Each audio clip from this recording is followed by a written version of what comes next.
Hey guys, let's talk about one of my favorite tools, the clone stamp tool in Photoshop. Especially this tool is great for detailed duplication or detailed painting of an image, especially when you want to duplicate parts of one image and put it over here and paint it over here.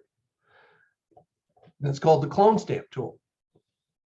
And this is a great tool, especially when you have, let's say you have two images that come up and they butt up next to each other. And you need to create a seamless transition between the two images so that it's not just, a hard edge. It's a great tool for getting that blending that you need, especially on this surrealism piece, where you're going to be bringing in lots of different images and you're going to have to sometimes blend those hard edges. And the clone stamp tool is one great way to do this. There's probably other ways to do it. Trust me, there's probably 5 ways to do it. But this is one of my favorite tools, the clone stamp tool. So let's talk about that. Let me show you what I'm talking about. So you're in here in Photoshop, and let's say I want to take this gentleman. I want to put an eyeball right here between. I want to have him have 3 eyes. All right. So I'm just going to make a basic selection and just kind of cut out his eye, just real simple and not too detailed, but sort of detailed, but not super detailed. Yes. Something about like that. Okay, so I'm going to copy that and paste it. So Command V and pasted it. So now you can see how it added a new layer. And I just get my move tool and I can move it. And there it is. All right, so now I got this creepy eye here. But I want to get rid of this hard edge along the top. It kind of blends okay here on the right, and but it needs some work on the left, especially up here on top. So I want it to look like it's a part of his skin, not just put on there. So the clone stamp tool is one of my favorite ways to do that. So just hit S on your keyboard, and you can see over here on the left, it's the clone stamp tool. Now, like most anything in Photoshop, it has multiple brushes. And so if you go over here to the brush settings palette, and here's where you can play with the different type of brush that you're going to use. Let me just show you what happens. Let's just use a basic soft brush for now. The way this works with the clone stamp tool is I want to duplicate this part of his skin and merge it onto this part of his skin. So the way you do that is you hold the Option key and see how it brings up that little crosshairs. It's telling you that's the part I'm going to duplicate. So I want to duplicate this part right here. Now, first off, I want to make the brush a little bigger. So you just do that in your bracket keys. See how I can make the brackets larger and smaller? Make it a little bit bigger. And I hold the Option key and then I click. So now, see how it's giving you a little preview of what's going to happen when I start to paint.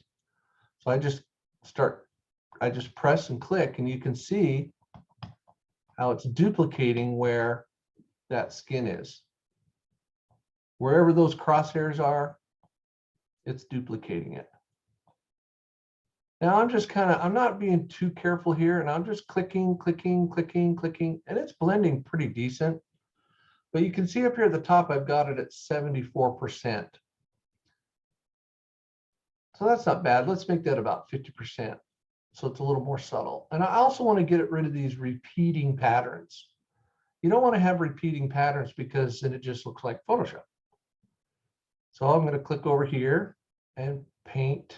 Well, let's see, I'm going to click right there and just sort of start blending out some of this stuff. And just sort of making it, I don't want that, undo that. Making it so it doesn't look so obvious that it's been cloned.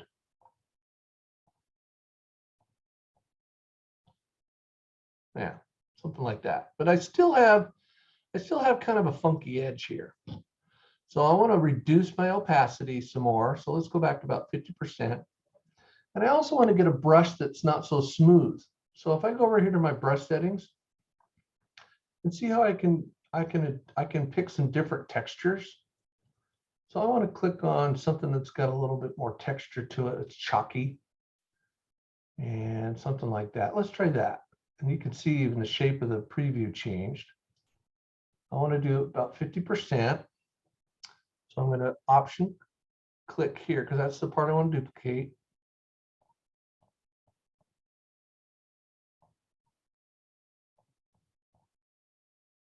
I'm just kind of lightly clicking and painting a little bit up in there. That's a little bit much. Let's take I want to decrease the flow of the ink. And let's decrease the opacity some more to like 25%. So you can see how it's kind of edging it, but it's also giving it a little bit of texture. So it's not so hard edged. Something like that. So that's a little bit better. Zoom out. Now I probably want to add even more texture, maybe a little bit more color. I can't really duplicate from another layer though, because see, I'm working on layer 1. I'm not using his skin tone on that edge. So I'm just going to see here. Let's fade it out even more. Yeah, that's getting closer. All right, let's choose a different brush. Because when you're painting these kinds of things, you don't want to just stick with one brush. There's a scatter thing. Let's try that. Ooh, that's kind of nice, but let's make it smaller. You can use multiple brushes to get the effect that you want. Now that's adding just a little bit, as you can see.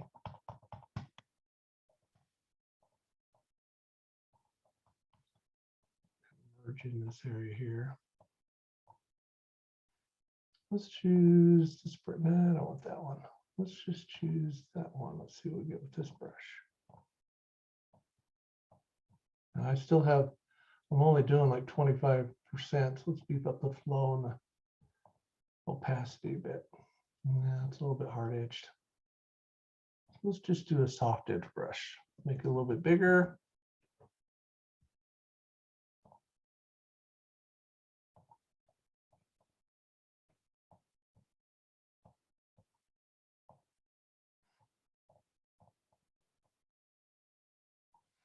So it's a matter of kind of our painting and adjusting and playing with things.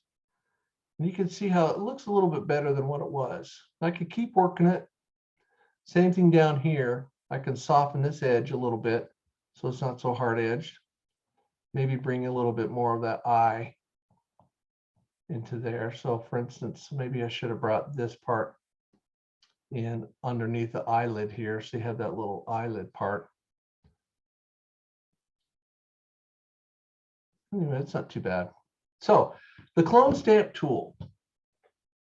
It's a good way for you to get to merge. It's when you're having those two edges that come together. You have to experiment with different brushes and different textures, different colors, just kind of, you know, manipulate and merge and change things. Now, one other thing that you can change and also manipulate, remember, is your blending or your layer modes. So let's go back here and you can also adjust this part. Maybe you want to duplicate this layer, but that top layer, I want to make it multiply or color burn, or maybe lighten it. Let's try screen, but then make it a little bit lighter on that end. It adds a little richness to it. I don't know, that probably didn't help it any. We could try dodge and burn, overlay, that helped a little bit. It kind of richened it up a bit. So don't forget also your layer modes as you blend and you're trying to merge these things. This spot right here is bugging me. See that hard edge right there? So let's go back here. Let's turn that layer off. I got my stamp tool, but I'm going to decrease my brush size. Remember, I'm using the brackets. I'm going to select right here and just paint a little bit of the edges just to soften that up a little bit. And it just kind of becomes one. So anyway, clone brush tool, excuse me, clone stamp tool is a good way to kind of merge those things together. So then it doesn't look, because you just don't want it to look like it was cut and thrown on there. So I hope that makes sense. Good luck with it. I hope you can figure out that way, or maybe there's another way that works for you. That's kind of the beauty of Photoshop. There's 5 ways to probably do the same thing. Anyway, thanks guys.